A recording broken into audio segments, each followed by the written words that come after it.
However you measure it, economic performance, political stability, internal security, the Pakistani state is failing its people. Why?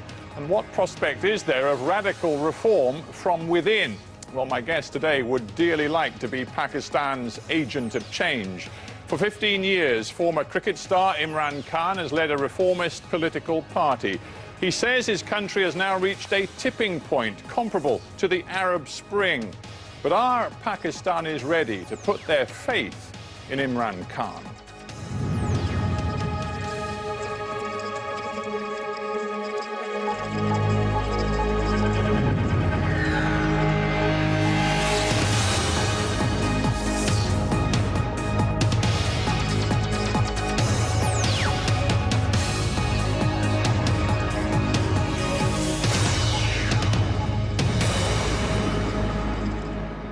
Imran Khan, welcome to Hard Talk. Thank you. It is 15 years since you founded your party, Tehreek-e-Insaf. The greatest performance you ever had at the polls was to win one parliamentary seat, and yet you now say that the ideas represented by your party, their time has come. Why do you say that? Well, that was 9 years back when we contested our last election. And the party was only 5 years old and obviously not equipped to contest the general elections. Now, 9 years down the line, it is a party which is now spreading faster than any other party in Pakistan. In fact, other parties are going down, Tehreek-e-Insaf is going up, and it is the first party of choice for the young in Pakistan. And all opinion polls are now saying this. Yeah, I've had you before saying you shouldn't believe opinion polls because you say, of course, in the past, your poll performance was terrible. Why should we believe opinion polls now, particularly in a country like Pakistan, where they tend to overestimate the importance of the urban, the educated? Opinion polls are an indication. I mean, it doesn't necessarily mean that you can translate them into success, but it is an indication of the popularity of the party. For instance, in 2008, the opinion polls did actually get things right. More or less, what they predicted, the sort of seat arrangement, is actually what happened. So there's no... If we can now get ourselves organized, we have the public support to convert this support into votes. And yet that optimism works against the grain of your basic political message, which is that Pakistan, and this is a phrase you've used, is essentially run by a political mafia. You seem to believe that virtually every public office holder in Pakistan is a crook. So why should a temporary rise in the polls change that basic reality? Well, let me just give you the statistics presented to the Supreme Court by the Election Commission, of course, on our petition. Out of the 80 million registered voters in Pakistan in 2008, 37 million voters were fraudulent, bogus, didn't exist. And this has been thrown out by the Supreme Court. But aren't you making my point for me? If this is the system that you are trying to break into, and indeed bring down, it is going to take something extraordinary. Just believing that getting your message out to the Pakistani people and campaigning in the next election due in 2013, that isn't going to cut it, because the system doesn't allow people like you to win. But, Stephen, this is exactly what I'm saying, why I'm optimistic. Because an independent Supreme Court has thrown out 45% of the registered vote, which was bogus. So, and they've asked the Election Commission to register another 35 million new voters, which were not registered before. Young voters are to be registered. 45% of the vote thrown out, so that's where the optimism lies. You actually might have the semblance of a free and fair election because the Supreme Court is independent. Well, you have pointed to certain changes we've seen in the last few years. In 2007, for example, there was a huge political outcry after Musharraf, president at the time, fired the Chief Justice. There was a lawyers' movement in response. You took to the streets with many others. But I've been looking back at what actually happened, and at the time, for example, you mounted a hunger strike. You said that you would not take food or water until the Chief Justice was reinstated. The fact is that hunger strike lasted all of a couple of days. There is a question about how far you're prepared to take your political movement. Well, thank God it lasted only a couple of days, because without food and drink, I mean, you know, you can have a hunger strike without food, But I didn't realize without drink, you just go down very quickly. So thank God they let me out. But it wasn't good for your credibility, though, was it? No, but listen, what was the hunger strike for? Because Musharraf had put the opposition in jail, put me in jail, lawyers in jail, other opposition under house arrest, leaders. And what he hoped was that he would just go through elections quickly and then come back again as president and have rigged the elections to get his party in. Now, the hunger strike was to really bring people back to the real thing, which was the Chief Justice. Because the election campaign would have made people forget the Chief Justice movement. But unfortunately, there was a counter-revolution. We were let down because the boycott, which is what we proposed until the Chief Justice was reinstated, sadly, that boycott was broken by the main party, which was leading us, PMLN. Well, so let's not get too stuck on the detail. I suppose the point I'm making, and you raise it in this political memoir you've written, is that you now see parallels. The situation in Pakistan, you believe, is somewhat comparable to that in the Arab world, and that the Pakistani people, just like those of maybe Egypt or Syria, are prepared to take to the streets and take serious risks in their pursuit of political reform and change. I just wonder what your evidence is for the Pakistani people being in that place right now. Stephen, I think Pakistan is ahead of the Middle East in terms of our democratic evolution. Our lawyers' movement was our Arab Spring, where actually people rose behind a Chief Justice but wanted exactly the same things as those people in the Middle East, the youth in the Middle East, which is democracy, representation, a representative government. It's exactly what we wanted. But with all due respect, you know, we've talked about your hunger strike that lasted 2 days. In Damascus, we see people who day after day after day are prepared to go on the streets and brave the bullets with their passionate demand for political change. I don't see that equivalent in Pakistan today. No, but Stephen, we actually got our objective, which was the Chief Justice. We got him reinstated. He was again kicked out. Again, we got him reinstated. And today, we probably are one of the only Muslim countries, or 2 or 3 Muslim countries, where the Supreme Court is genuinely independent. But this was our people's power. Now, of course, there was a counter-revolution, which is happening in the Middle East. We had the status quo come back. You know, the election, they contested the elections, and so therefore they reimposed the same system and are trying to demolish the independent Supreme Court. But the people got him back, and it's an evolving process right now. I mean, I suppose the question I'm driving at is how big a price are you, Imran Khan, prepared to pay in the coming months and years in pursuit of your desire for political change in your country? Stephen, if you're in politics right now in Pakistan and you're a political leader, you have to be prepared to pay the ultimate price. What do you mean by that? In other words, your life is at risk. All the political leaders barely go out in public. I'm probably the only one who actually goes out in public because the society is so polarized right now. There's so much lawlessness in Pakistan. There is no rule of law. And as I said before, criminals are running the country. So therefore, you know, if you're in politics and going out in public and take an anti-status quo stand, you have to be prepared for the ultimate.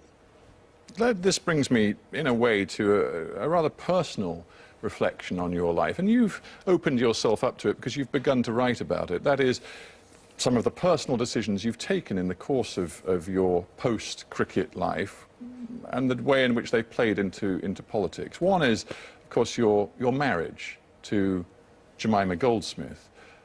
When you look at the impact that marriage had, maybe not least on your political career, do you look back on it and think that it was a mistake? It was never a mistake. I mean, I was never going to marry because of political reasons. I mean, I was going to marry someone who I wanted to live with. So if it didn't work out, yes, politics played a big part in it. Yes, it was a cross-culture marriage which needs more time than a normal marriage. But there's no question of regrets.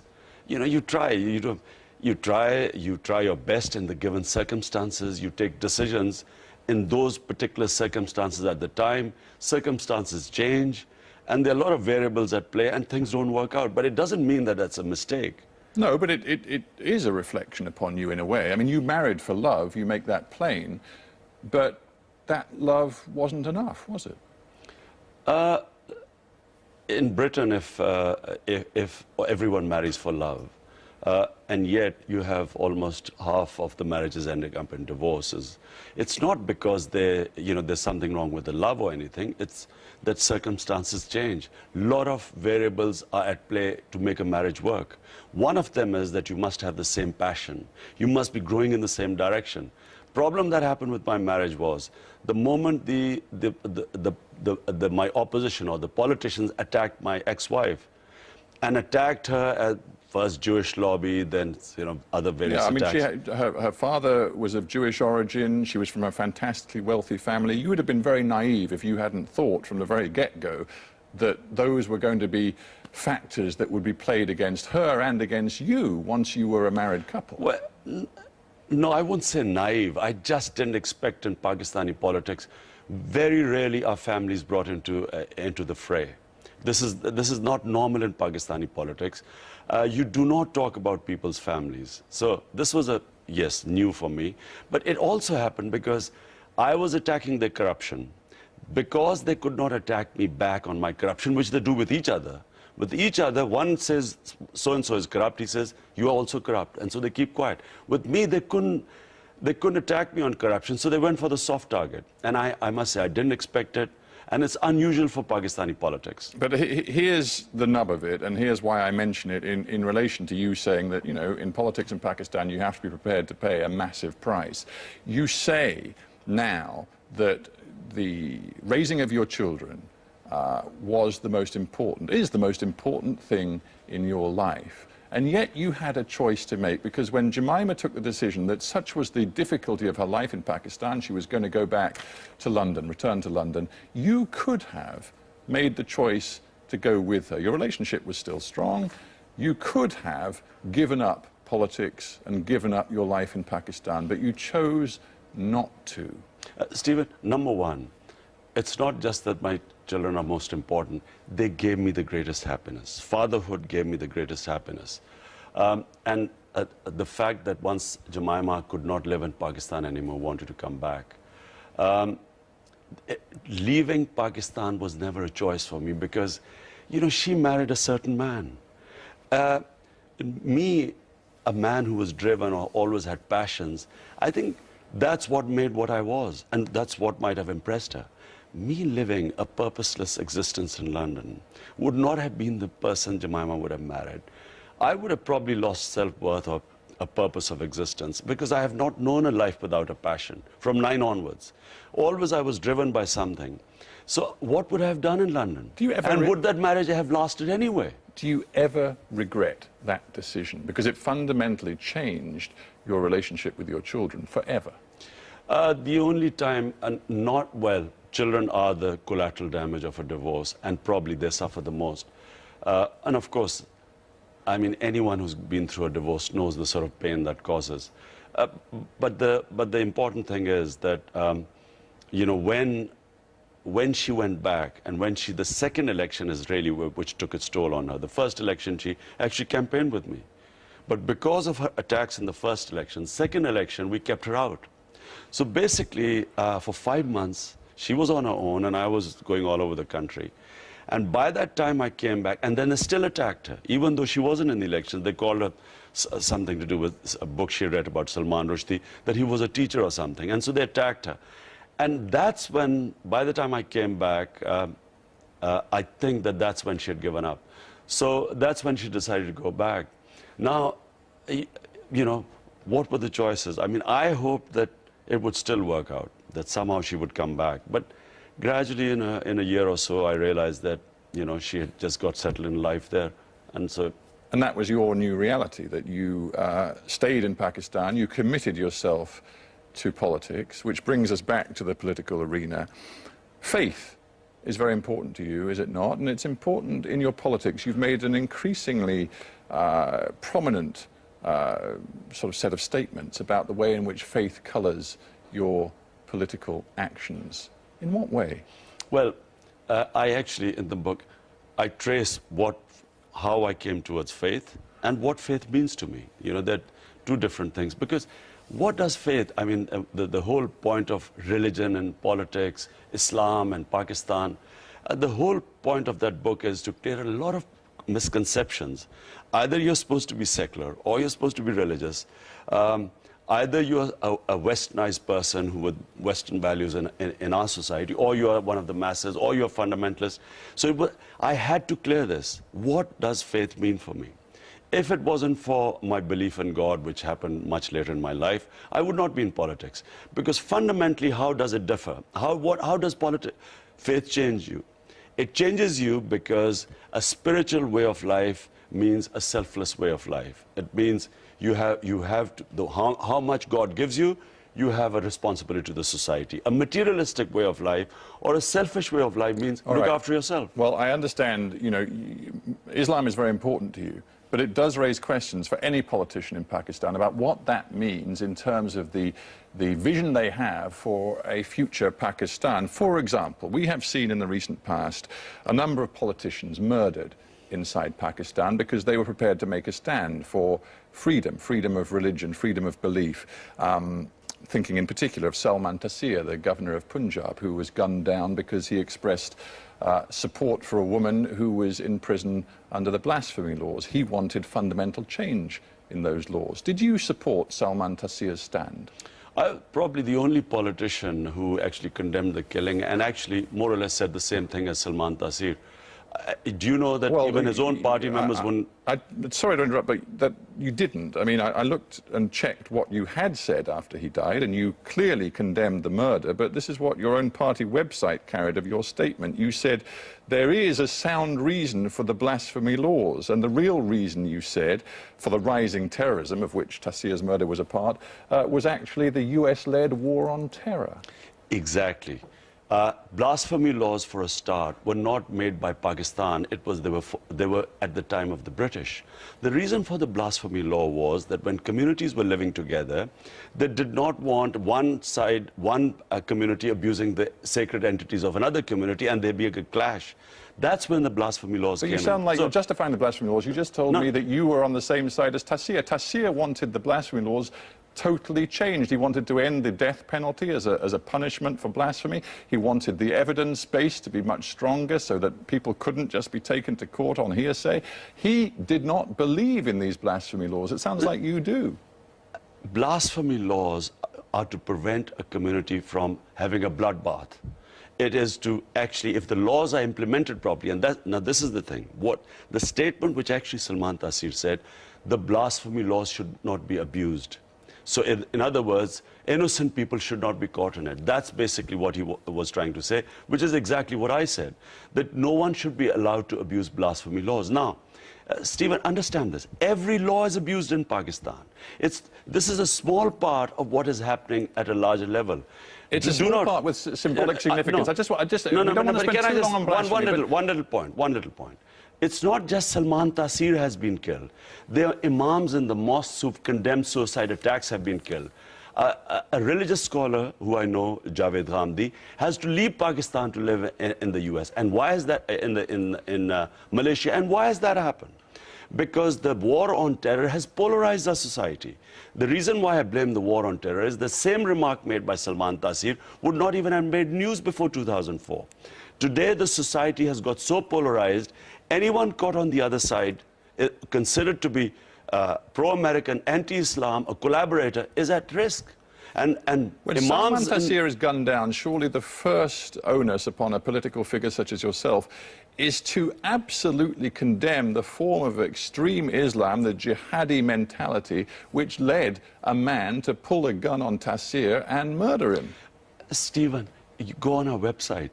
I mean, for 7 years, we have condemned every act of terrorism under whatever form of extremism. But my whole point is, this war is leading to radicalization of our society. It's not helping. It's not curtailing terrorism. I just find it interesting. It's producing extremists. That in your sort of politicking, you have increasingly chosen to focus front and center on an anti-American message. It was there in the response to Salman Taseer. It was there when the killing of bin Laden was announced. Your first reaction, you said, was to feel anger and humiliation on the news that bin Laden was dead. Explain that Stephen, to me. how would you feel if someone, your ally, comes from across the border and kills someone in your own country?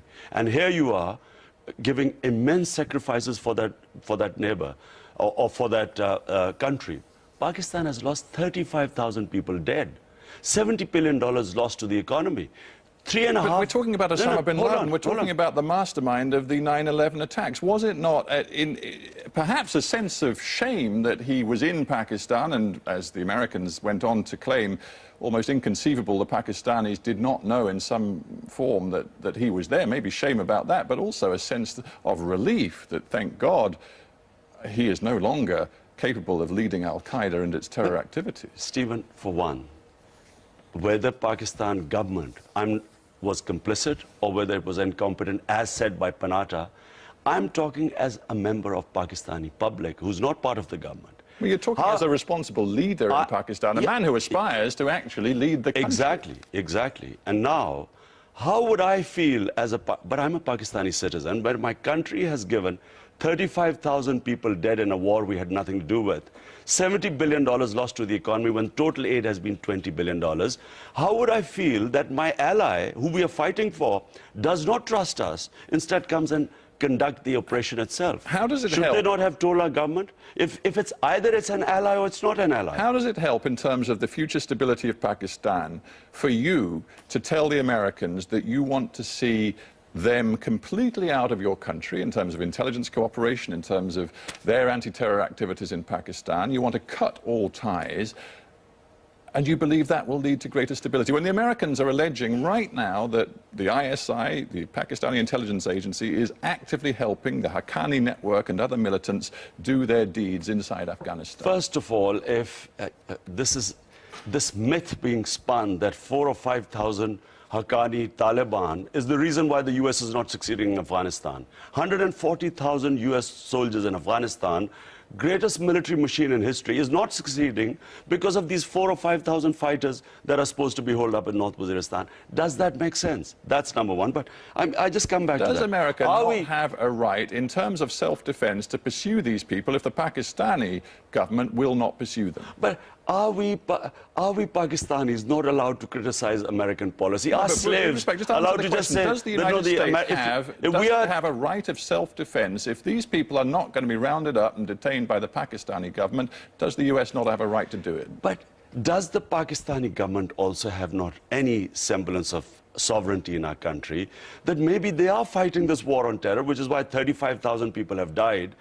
Can they not fight it their own way? Now, their own way brings us back to the quote from David Cameron of last year. Consistently, the Pakistani has looked both ways, he said, on the issue of terrorism. God, if I was the Prime Minister of Pakistan, I would have immediately told them that, look, we will fight this war our own way. We don't want any interference. We don't want your money. We don't want your aid. Look, it doesn't mean cutting the relationship with the Americans. It means we will fight it our own way. Frankly, it does, because it takes two. And if you had your way, the Americans would cut their relationship with Pakistan. It's quite clear. And that would involve billions of dollars of aid at a time when Pakistan, goodness knows, has every reason to need that aid. Pakistan has lost $70 billion, the people of Pakistan, in this war. This was published by our own. This current government has published in the economic survey. Total aid is $20 billion.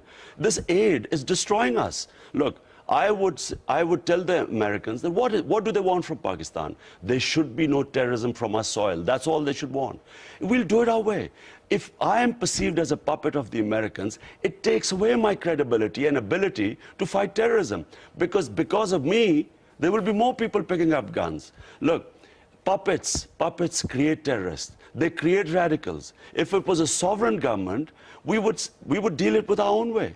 But the Americans, surely, would they not want a Pakistan government which would ensure no terrorism from our soil? Would they not want that? Imran Khan, we have to end there.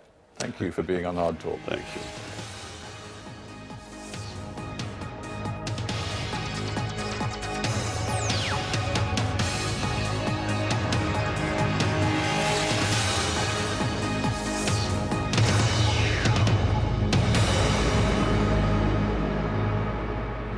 Hello again.